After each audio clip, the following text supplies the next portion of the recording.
খুব সুন্দৰ পৰিৱেশ নতুন দিল্লীত বিটিআৰৰ পৰা অহা বিভিন্ন আমাৰ জিলাৰ পৰা অহা অসমৰ লগতে চুবুৰীয়া ৰাজ্যবিলাকৰ পৰা অহা লগতে চুবুৰীয়া ৰাষ্ট্ৰসমূহৰ পৰাও আজি ৫ সহস্ৰাধিক প্ৰতিনিধিয়ে দিল্লীৰ যি ৰাজপথ সাংস্কৃতিক আজি শোভাযাত্ৰাৰে আজি আলোকময় কৰিছে। সকলোৱে আজি আমাৰ যি বৈচিত্ৰ্যময় আমাৰ যি সংস্কৃতি সেই সংস্কৃতিক আজি প্ৰদৰ্শন কৰিছে।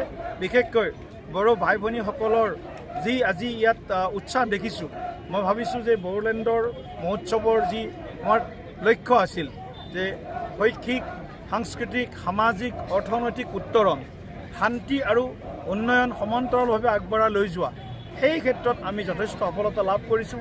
প্ৰধানমন্ত্ৰী নৰেন্দ্ৰ মোদী ডাঙৰীয়াই যোৱাকালি আমাৰ মহোৎসৱ উদ্বোধন কৰি যিখিনি তাৎপৰ্যপূৰ্ণ মন্তব্য কৰিছে যে বিটিআৰ সামগ্ৰিক উন্নয়নত আৰু বিটিআৰত শান্তি প্ৰতিষ্ঠা কৰাৰ ক্ষেত্ৰত কেন্দ্ৰীয় ৰাজ্য চৰকাৰ বিটিআৰ চৰকাৰে যি ধৰণে আগবাঢ়িছে তাক আৰু দ্ৰুতগতিত আগবঢ়াই লৈ যাব।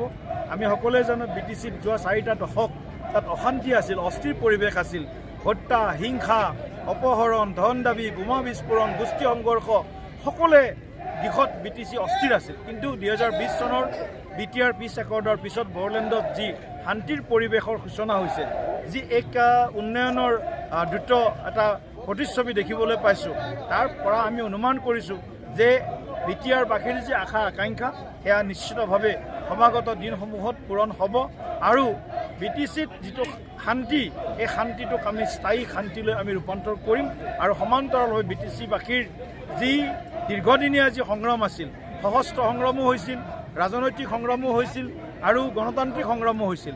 গতিকে ৰাজনৈতিক গণতান্ত্ৰিক সংগ্ৰামৰ জৰিয়তে আমি আগন্তুক দিনত BTCত এটা সুন্দৰ পৰিৱেশ ভাৰতবৰ্ষৰ ভিতৰতে আৰু অসম ৰাজ্যখনৰ ভিতৰতে বিটিআৰক এখন উন্নত শান্তিপূৰ্ণ আমি অঞ্চল হিচাপে গঢ়ি তোলাত আমি আগবাঢ়ি যাম। Thank U sir.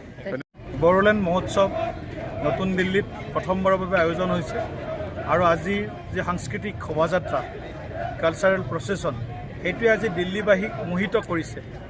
বাৰেৰহণীয়া আমাৰ যি সাংস্কৃতিক আমাৰ যি উপাদানসমূহ আজি প্ৰদৰ্শন হৈছে আৰু বিবিধতাৰ মাজত একতা।